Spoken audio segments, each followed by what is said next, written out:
What's happening? Let's go. Revolution on the Planet of the Apes, book number 3. That's right, I can count past 2. We've learned this so far. Anyways, moving on. Let's get right into it. This one starts off with Caesar's Journal. Thanks for watching as far as this much as you have already. Okay, San Diego, day 14. Remains in the hands of free apes. Still, man's airplanes and their bombs do not come. Most of the humans have fled the city. Ape City. Is this a dream? Can I trust what is happening? Why does the world ignore what is happening here? Why doesn't the great technological army of man not reach out and effortlessly pluck me from this world? I have to keep writing. Written words do not change, like my memories do. I remember growing up in Armando's circus, feeling special, the only talking chimpanzee on Earth. But I remember more. I remember my parents, talking apes from the future, executed by the US government 2 days after I was born to keep the future from happening. This future, Armando told me, but I already knew. I remember them. I remember my mother. I remember the day I was born, but I remember the day before as well, just as clearly as I remember the day after tomorrow. How? I dream of my parents escaping a bloody war in the future, coming back in time. I dream the war with the gorillas and the terrible scarred descendants of man. I remember the evil controlling orangutans of my parents' far distant world. I remember the earth burning and every living soul on the surface crumbling into the hot ash. I remember cats and dogs when I was a child.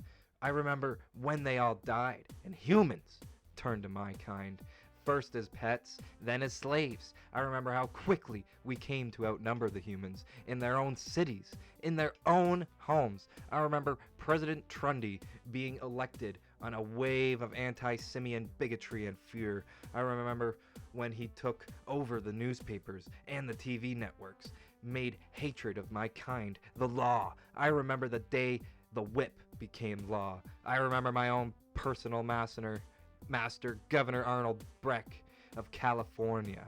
I remember the pain tables and the chains and the back of his hand.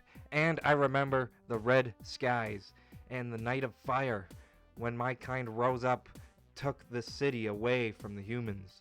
I remember feeling strong and angry for a day, while the blood, lust, and vengeance took over me. Then I remember feeling small and vulnerable while I waited for the armies of man to come and crush our little rebellion. I remember waiting for the tanks and the airplanes and the bombs and the soldiers, but they never came. And then I remembered a word spoken by Governor Breck and others in front of me when they did not know I could understand them. It was a secret word, a word they always whispered, even in front of me. That's why I remember it. Church door. I remember when I discovered what that word meant. I know now why it keeps the eyes of the world away from my city and the hands of the President Trundy away from my throat. And when it is in my grasp, nothing will ever be the same. Alright, moving on to the comic. This starts off with a bang. Get your stinking paws off me, you damn dirty ape! I'd watch my language if I were you, or you, Governor Breck. This little uprising of yours won't last. The president won't stand. The president knows I have you, and that you have church door. He'll do nothing. Now tell me the location of the security bunker. Sure, Caesar. I'll carve it into your tombstone! Thwack! Ah! Good hit. Smacked him. Good job, Caesar. Liking what I see. Lousy human bastard! Caesar, you said this wasn't about vengeance. Visiting retribution upon one's tormentor is justice, not vengeance, Mr. McDonald. From where I stand, he isn't the tormentor. Governor, if you'd just cooperate. Please, no more. Get him out of my sight. Prepare him for his trial. The governor's office is the most secure building in the complex. Now it's his prison, Mendez. It seems Caesar appreciates irony. Perhaps McDonald can. McDonald is a traitor. to his country and to his kind, Alma. We'll deal with him in due time. Once we rescue the governor, Governor Breck is a target of opportunity, Mr. Mendez. Our primary objective is Caesar, and we attack at dawn. Journal of Dr. Bryce Evans. God doesn't play dice with the universe, Einstein told us. Sir, we have a report that the plane carrying General Sparks and the Secretary Rhodes has been shot down. Shot down? Who the hell by? Looks like one of ours. We're still checking. But Einstein never said anything about poker. There may be order in the universe, but it's possible to see all the cards. Impossible. You can't choose the hand you're dealt, but you can control how you play it. Even the lowest card in the deck, played at the right time, can change the outcome of an entire game. Game theory is based on the notion that even deception is foreseeable, taking into account that your opponent will lie to gain a strategic advantage. Can you understand me? Do you know what this is? It's death. Kills primates instantly.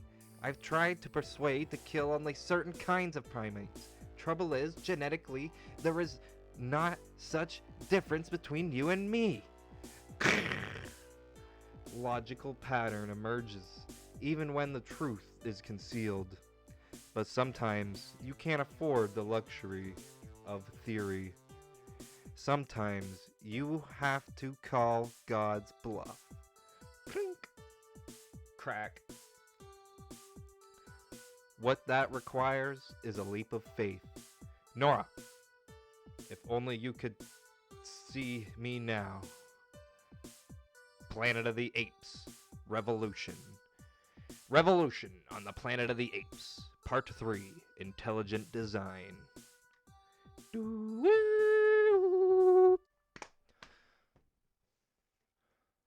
I'll bet this never happened to Walker Cronkite. Bryce used to say I was at my worst under pressure. You can't control everything, he said to me on his way out the door. Sometimes you have to fly by the seat of your pants, Nora. Sometimes you just have to knit your parachute on the way down. The hell? Bryce, if only you could see me now. She probably wouldn't have said it like that, but dramatic irony. Vidblog. Ooh, this is some dated looking stuff. Okay, live uplink. 6:41 to 17 p.m. I'm at the edge of the exclusion zone. Apes breaching the outer perimeter. They're fighting with intent, with strategy. Don't believe the TV. These aren't isolated incidents. This isn't wild animals out of control. It's a revolution. This webcast has been discontinued in accordance with the American Truth Act. 6:42, so that was up for about a minute and a half. And probably long enough for people to see. Okay, I'll keep broadcasting as long as I'm... Hey, what's this? You know, on any other day, that would seem strange. Okay, America is overrun, Mr. President. Leave the tactical analysis to the soldiers, Dr. Reich. This isn't an animal control problem. General Atkins, we have been subverted by an organized indigenous force. I can't believe what I'm hearing. It's not a question of faith, Mr. President. It is a matter of fact. Then we fight them, street by street, drive them back. You have neither the men nor the means. Then we have to strike at Caesar directly. And if Caesar has church door, then what would you suggest? The Inferno Protocol. Beep, beep, beep, beep, beep, beep, beep, beep, beep, beep, beep, beep. San Diego Exclusion Zone. Changing minds is my specialty, I said. What the hell was I thinking? Diving out of the burning airplane, hiking 3 miles through a war zone in $200 pair of heels? Don't move. Been tracking you ever since you came down. Shoot! Don't shoot! I know exactly who you are. Crack! Wow! Woman smack! And now you're in my sights! Ooh. Smile! Meet Nora Rhodes, shining symbol of American truth. Only time she lies is when her mouth opens and words come out. Unsolicited broadcasting is a federal offense. People don't need permission to see what's going on around them. And you're delivering the real truth? Something you wouldn't know to think a thing about. I know there's no such thing. She's right. Truth is manipulation. Oh my God. You must show people the facts and let them make up their own minds. You're a quisling, McDonald. A bleeding heart traitor. Is it treason to act humanely? Humane? You've lost the right to use that word. I did what I thought was best.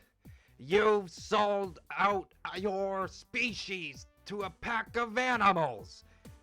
They're not animals, Mr. Governor. They're us. This court is called to order. You have no authority, Caesar. Under what law am I charged? Authority is vested in me by those gathered here, and it is by their law that you shall be tried. By ape law. Mr. McDonald has offered to defend you. I will prosecute. And who is my judge? They are. They and every other human within the reach of that camera. And once they have heard the facts, it is they will render their judgment upon you. Can't we shut this down? You could try, Mr. President, but as I have said, information often has a life of its own. Your crimes are self-evident. With what crime am I charged? I charge you with conspiracy to murder the entire world. I object. There's no basis for such a charge. The basis is the project codenamed Church Door. Church Door? Shocking. I don't care how you do this, but shut this broadcast down now. A project whose sole purpose is the development of... Give me that uplink. Rhodes! This is media Undersecretary Nora Rhodes. This is a hoax concocted by terrorists to undermine... Some sort of explosion going on. That's some good artwork. Okay. Move in! Secure the governor! Stay down, governor! Lousy human bastards! McDonald, don't let Breck... Goodbye, Caesar. Your revolution is at an end. To be continued. As always. Urgent memorandum to President of the United States from Dr. Hesselin. Mr. President, some might find it ironic that a man who spent his entire life searching for the means to reach the future should now find himself charged with the task of preventing it. I do not, nor do I consider it destiny. I leave these concepts to the philosophers and the historians. I myself am a rationalist, a man of science. I deal only in facts, and the fact is that I am responsible for the situation that mankind now finds itself in. It was I who first theorized the existence of the space-time tangent. It was my initial experiments that drove congressional funding into the level of development of the space drive that sent Colonel Taylor's crew into space last year, as well as the retrieval of expedition that shortly followed it. We now know that my theory contained a fundamental flaw. Recent events have revealed that the so-called Hesselin curve is not a curve at all. It is recursive, folding back infinitely upon itself from the future into the past and back again. I do not believe that the Icarus return to a point in time so very close to its departure is a mere coincidence. I now suspect that the catastrophic event described by Dr. Zyra to have been the catalyst for this fold in the fabric of space-time, to wit, it was the Icarus return flight from the future that enabled its original journey into the future in the first place. The paradox creates itself. This presents a number of fascinating possibilities vis-a-vis the mechanics of causality. Unfortunately, the situation at hand must take precedence over the scientific curiosity. For the sake of us all, I'm sure you'll recall our earlier conversation in which I outlined to you the danger these apes possessed, not just to our species, but to the ultimate survival of the entire planet. You chose to ignore my recommendations in the interests of political expediency. Now I fear you have sacrificed the future upon the altar of the present. It has become clear to me now that mankind's greatest threat may not be these two apes and their child at all. If we are to ultimately prevail, we must conquer our own ignorance. Perhaps one day we will, but for us to ever have such an opportunity, it seems I must take present matters into my own hands. It is only fitting, as I said, Mr. President, it is I who am responsible. It is therefore I, and I alone, who must set things right. Regards, Dr. Otto Haslin. Alright, here's a fun story now.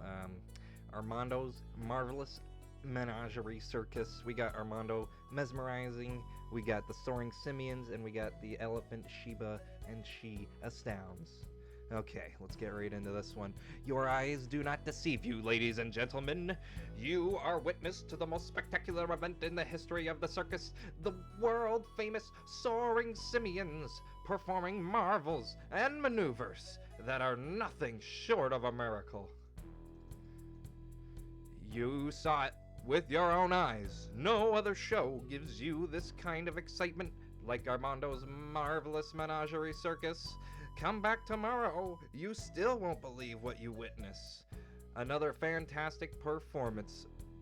My friend, you are a born showman. It's actually not that impressive, Armando. We chimps are a lot stronger than you people are, and we're pretty used to swinging. I suppose it is not so impressive, Caesar. Not compared to the miracle that you are capable. The miracles that you are capable of. But those miracles we keep to ourselves. It's not fair to... Shh! Someone's coming. Excuse me. I have to talk to you for a minute. Yes, young lady. Did you enjoy the show? I wish I had. My name's Paula Dean. I'm with the SPCA. I saw the horse show, the juggling bear, the high wire act with the chimps. Unique in all the world. You bet it's unique. I've never seen anything like it. There's no way you're training those animals with humane methods. Simple repetition and reward wouldn't get them to do the things I've seen. I'm going to have to ask my people to investigate your circus, sir. What are you smiling about? If I shut this flea trap down, you're out of the job, big boy. Pierre is smiling because he is happy. He has a friendly nature, but mostly because he's deaf and mute. I'm afraid he has been that way since birth. And as for my methods of training, to suggest that I would ever allow harm to come to these magnificent creatures is preposterous and insulting. But I believe in your concern for their well-being, and for that, I applaud you. My circus is here all week. I insist that you come back tomorrow and I will demonstrate to you that my methods are not only humane, but miraculous as well. I'll be accompanied by members of my staff and perhaps the press. I welcome the opportunity to demonstrate my skill with the animals. Shall we say noon? Don't be angry with her, Armando. She means well. Saints protect us from people who mean well. Well, that's it then. We must pull up stakes and be gone before dawn. We've never done it before. I'm sorry for this, Armando. Nonsense, my friend. We shall go to Mexico. We were due there in a month. We shall simply arrive early. It is much easier than trying to explain how we actually train our animals. I don't think I could explain it myself. I just have these dreams. I see animals doing things, tricks, and routines. And a few days later, the animals can do them. I don't understand it. Am I seeing the future? Am I dreaming things into reality? Sometimes it frightens me. We're pulling up stakes tonight. Get everybody ready, is what he has written on a board for the deaf and mute fellow. Last page. It is nothing to be afraid of. Your dreams are a gift from God, and it helps me make a tidy living. There is nothing to be afraid of. But sometimes I dream of awful things. Explosions, bombs, wars, men with scars who wear masks, gorillas on horses, hunting people. And I dream of everything, talking like me, like my parents. Not just chimpanzees, but horses, cats, dogs, even Pierre, everyone. It's impossible. Will it ever come true? I'm not having this conversation again, Caesar. We have work to do before the dawn. Sometimes you simply dream, my son. Not every thought that flies into your head will come true. Every dream will come true. Stop talking nonsense, Caesar. Come, let's see to the tents. Armando, I didn't see anything. Now, another great story. A little bit of backstory to Caesar and his buddy Armando, who doesn't seem to have been quite that bad of a guy, actually. Good stuff. He kind of protected Caesar, kept him safe. I like that. Definitely, probably my favorite owner of Caesar's owner. Obviously he's kind of like a slave later on. You could call him a slave here, but obviously they have an understanding, and they seem to get along really well, and he works with the animals, and they all work together, and the circus is probably fantastic to go see. I've been to one before, and it would be nothing like this, I'm sure, with simians and apes, chimpanzees doing all these acrobatic moves and stunts. That's pretty wild. Alright, anyways, I've been Percy Man. That's the video. That's the end of it, and I'll catch you in the next one. You beautiful people.